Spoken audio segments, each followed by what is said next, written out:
Today I'm in southern Maryland's La Plata, a city located roughly 30 miles from Washington, D.C., and I'm at Island Music Company, a family-owned and operated one-stop musical supply paradise run by Keith Grasso. Hey Keith, Hello. on your website it says you guys specialize in hard-to-find, rare and vintage instruments. Can you tell us how you go about finding these one-of-a-kind pieces? Absolutely. How do I go about finding some of the unique, one-of-a-kind inventory that we have here? First of all, I am a musician and I love musical instruments. I love guitars in particular. So my life's work is to find some of the coolest, most unique guitars and instrument products in general and stock them, because I always feel like if I am passionate about something or I'm excited by something as a musician or as a guitar player, probably chances are maybe somebody else is too. And I go out of my way to kind of come up with, whether we're designing custom shop instruments using unique wood choices that I always wondered how it might sound, or guitars maybe I saw as a kid that weren't production pieces that I design and have made in custom shops. I just love musical instruments, so I transfer that passion. How did Island Music Company get its start? What, I don't see an island here in La Plata. Oh boy, how did we get our start? So I grew up in the music business. I started working in the music business as early as I could when you had to have work permits to work. I was the guy that unloaded the trucks and shined the guitars and took the phone calls and stuff at a small local store in Waldorf called Verlon Music, and that was in the early or the late 1990s, so maybe 1998, something around that time. And I loved the business, and I wanted to learn as much as I could about the business. And gradually, I moved up the ladder in that business and hung in there until they closed in the early 2000s. And then I went to Towson University to study classical guitar and business. And I was looking for a music retail job, and I stumbled upon a place in Catonsville, Maryland, Bill's Music, and got a job there, and decided that I liked music retail so much that I was going to drop out of college and stay the course with music retail. So I did, and I loved it, and I at some point got burned out and decided that I maybe might need to think about getting a real job where you wear a suit and tie and stuff like that. I was approaching my late 20s and felt like that's maybe what you did then. So I got a job in commercial real estate. And I traveled all over the country doing commercial real estate for about a year. And I was pretty good at it, but it wasn't my passion. I hated it. I didn't like wearing a suit and tie. I didn't like meetings and just, that kind of thing. So on all the different trips that I would go on, I would scope out the music stores and I would map them out. So if I was going to Ohio, I would fly into Ohio and get my rental car, go to my meeting, but I would also go all the way along the way as far as I could drive to every music store in sight.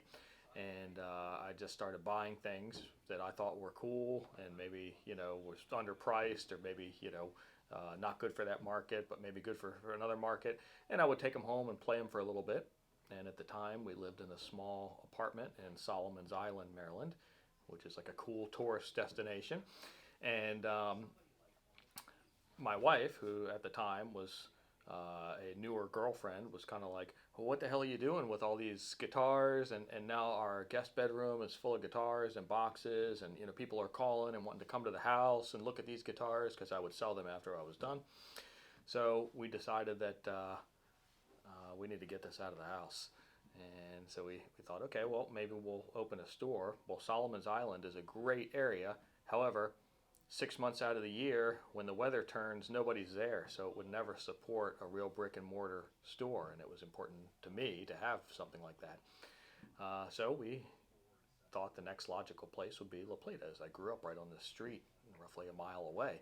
And the building that we're in now was, when I was a kid, was the Ben Franklin Five and Dime building, and it was the only store in the area, and you had to buy everything here. Like I had to buy my school uniforms here, and Halloween costumes, and toys, and all that kind of stuff. So this was the most logical place. So it's La Plata, but you stole Island from Solomon. Oh, I did, yeah, yeah. It was too late to change, yeah. Cool, cool, cool. So, being this close to the capital, was there a real need for a local music store in this community? And did you guys answer that call? I think that there is a real need for a local music store in any community. Um, I think that this is a place that music happens, that people start or continue on in their musical journey. So I think that having a local music store anywhere is super important. We are curators of that trip, right? So when you come in and you're interested in music and you walk into Island Music, my job is to one, make sure that you are inspired, to make sure that you're educated, to make sure that you have a good experience, and to move you further along in your musical journey. I want to be along for the ride in every step of somebody's musical journey. And if I can inspire one more person to play, or one more person to go to the next level, to join a band, or to become a music teacher, or to score music for something, or to get into production, or whatever it is, I think that's super important. So absolutely, there's a need for one, and I think we've done a good job curating that. I hope so, anyhow. Can you tell us about La Plata and the greater Waldorf area and who you guys mostly serve? Sure. Um, La Plata is our county seat in Charles County. And while we are a really good local brick and mortar music store, um, I don't just focus on our surrounding area of La Plata and Waldorf and kind of the 20-mile radius. My vision was to always be a destination for people. So any given day, if you walk around on the floor and talk to people, customers that are coming in, they come from all over, and they come because of the atmosphere, because of the inventory, because of the unique mix of products, events that we do, all kinds of things. So while I want to make sure that we're always taking care of our local community too, I think in today's world you need to have a much wider reach, and I think that while the population of musicians and people that are interested in music has grown over the last 5 years, it's still a very small segment of the market. Um, I think if you line 10 people up and talk to them about music, maybe one person plays an instrument or is involved in music. So we like to be a destination for all over. Any famous people to pass through La Plata and stop by? Oh, we've had all kinds. Yeah, we've had Billy Sheehan from Mr. Big I was was just gonna here. say Billy Sheehan because I am the biggest Billy Sheehan fan, All right. and because I feel like if if Jocko is to bass what Jimmy is to guitar, then Sheehan is to bass what Eddie is to guitar. Yes, yes, I'll give you that. Okay, yeah. So yeah, we've had all kinds. We've had oh boy, a lot of different folks over the years. But yeah, Billy Sheehan comes to mind. We've had George Lynch. We've had Neil Zaza. We've had um, Derek Wright, who was the drummer from Adele. We've had a lot of really cool people, and it's Bruce Kulick from Kiss, who is still a customer to this day, which is amazing. As a kid growing up in rock music, to have these interactions is Yeah. amazing. So it is important to you guys to serve or be the curator of musical arts here in Southern Maryland, not just La Plata, but just in the neighborhood. Sure, absolutely. Yeah, I mean, again, I want to be the curator to as many musical careers as I possibly can. I want to be part of you buying your first guitar, to joining your first band, to taking your first lesson, to playing your first gig, to as far as you take it, we want to be behind you, supporting you, and again, I'm a musician. I play guitar every day. I collect guitars. I love guitars.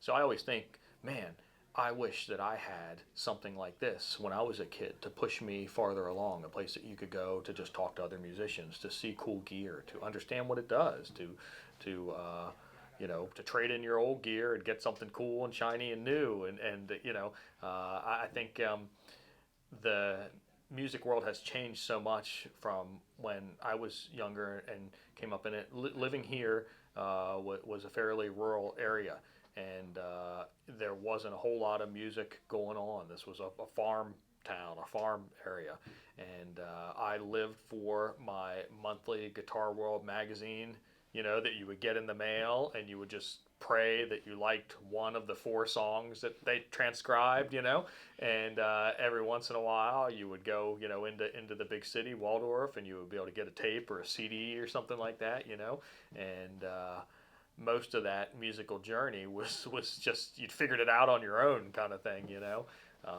so had I had something like this when I was starting that journey, would have been a lot easier, and I would have been exposed to a lot more cooler things earlier on, kind of thing. So I've noticed that you guys carry big name brands here, some really cool stuff, and the boutique variety of instruments. I see a few Fender custom shops, not a few, quite a few. this is just the tip of the iceberg. Fender custom shops stats here. So what's in your inventory here? What is in our inventory? We have a ton of stuff. That's what everybody says when they come into the store. Like, wow, you guys have an incredible inventory. We stock over 2,000 guitars, drums, keyboards, synths, brass, woodwind. We have a folk room dedicated to just folk instruments,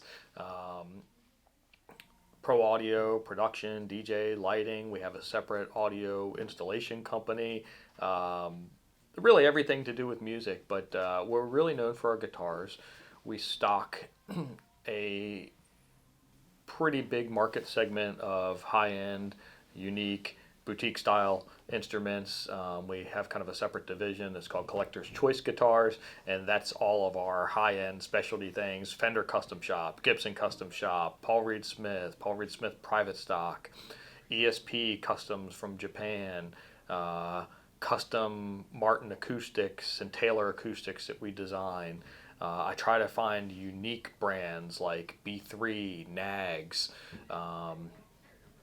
heritage brands from when I was a kid. BC Rich, I think we're probably the only place that I can think of that has every double neck BC Rich. You name it, we try to stock it. I try to keep a good pulse on the market and see up and coming products before they really kind of hit it big, and try to be one of the first dealers for some of these brands, and be part of their journey. I think we were the first dealer in Maryland for Nags guitars, which Joe Nag started as working at Paul Reed Smith and then their private stock division, so that was kind of cool. B3 guitars. We have some unique guitars that are made out of Canada that we do Fender conversion guitars. So we have a Bruce Springsteen Telly, we have a Richie Sambora style Strat. These are not production pieces that you can find anywhere else.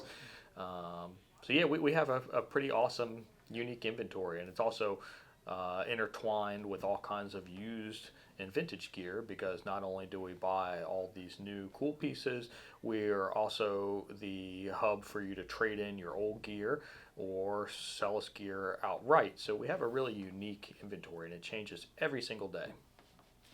Cool. I'm gonna stop you here and ask you for your take on this new wave of offset guitars. What do you think? Are they here to stay? Oh, sure. Yeah, I think. I mean, I think it's. As long as the guitar community continues to grow, right, and people get tired of the same old, I think they will. Yeah. Yeah, I remember like 10 years ago, everyone was talking about extended range in instruments. And Yeah. and now suddenly everyone's talking about offset. Yeah. shapes. It's an additional like market segment and market trend. I remember in the early 2000s when the 7-string guitar was all the rage. I mean, you everybody had a 7-string guitar.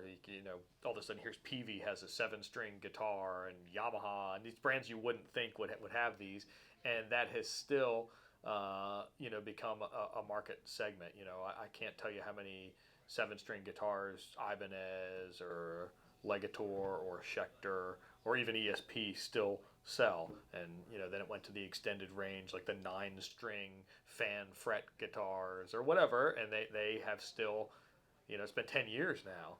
And then the offset, Jazzmaster style or Jag style or Mustang style. Now there's other companies that are building their take on them. Fano sells tons and tons of that style guitar. And it's only grown. I haven't seen it slow down, so I don't know. Any deals and steals you guys are running this fall as we get up for holiday shopping? Absolutely, yeah. So we do, and it's coming up next Saturday. Every year we do what we call our holiday string giveaway, and we do a canned food drive. So if you bring a can of food in, we will restring your guitar for free, including free strings. And we do this as kind of our kickoff to the holiday season. So the idea is we collect, good grief, we collect thousands of pounds of food every year, and we donate it to the local food bank for, just in time for Thanksgiving. So that's kind of our kickoff to the holiday. So that's always our biggest day. We have a big one-day only sale to kind of kick off the Christmas season. So if you're looking to buy something, that's really a pretty good day to do it. We always do an artist to kind of entertain the crowd while they're here. So we will have Neil Zaza, who is really an amazing guitar virtuoso. He will be here doing a clinic, a meet and greet. We will have Adam Reaver from FU Tone, who I know you are a Van Halen guy. There's a huge Van Halen connection there. We are very good friends, so he comes and volunteers his time and helps out. And so that's kind of the start of the holiday season, and then we'll have stuff really all the way to the end of the year. So whatever you're looking for, we probably have it, and we'll probably have an amazing sale on it. So let us know. Cool. My favorite nerd topic. Is there a guitar or bass or amp of the day you want to highlight? Sure, yeah. I would like to highlight our Island Music 15th anniversary limited Taylor guitar. You see that? Yeah. All right, so this is really an amazing piece. I designed this guitar from the ground up. I picked every nuance and every detail. So this guitar is made of old growth walnut, which is really cool. We started with a batch of 12 of them, and each one was totally different in terms of grain and wood. It's all from the same tree, but just wood. It's different. It's alive, right? So we did old growth walnut. I wanted to make it really classy looking to celebrate our anniversary. So I did a hard rock maple binding in there, so it stays with kind of the wood look. Taylor has a really understated cool inlay called Reflection inlay. So I did that. I did a rosewood headstock veneer. We have custom Island Music truss rod covers on there, which is pretty cool. I did the smoked chrome hardware, so it just looks classy. It goes with the kind of the old growth wood look.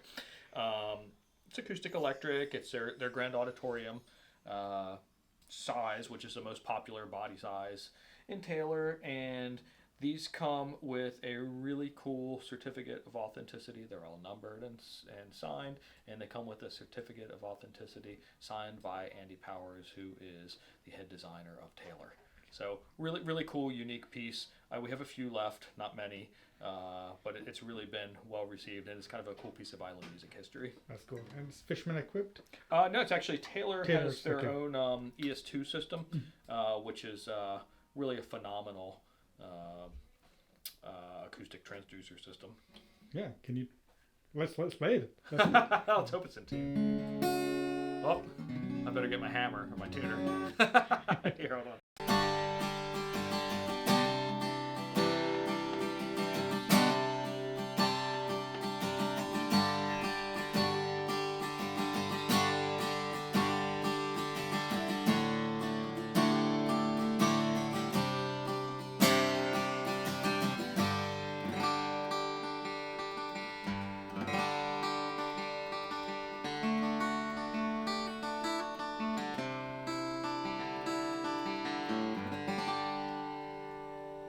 It's a beautiful instrument. And you said you have how many were made? 12 total. I think we're down to 3 or 4. So it's literally a piece of island music history and also La Plata's history. Absolutely, yeah.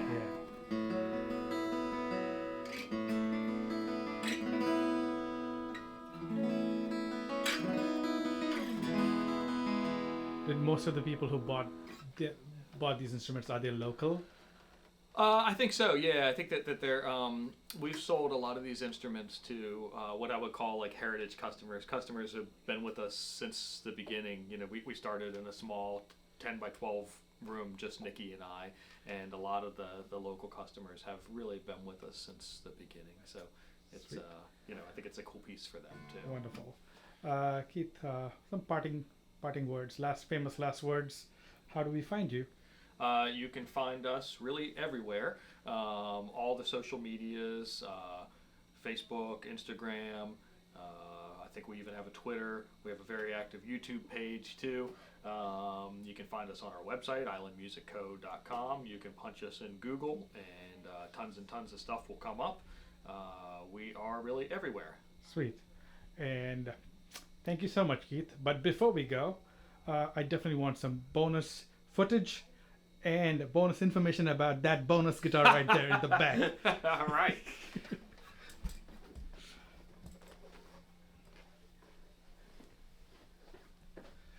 All right, so this guitar came from a place called Melody Music in Sterling, Virginia.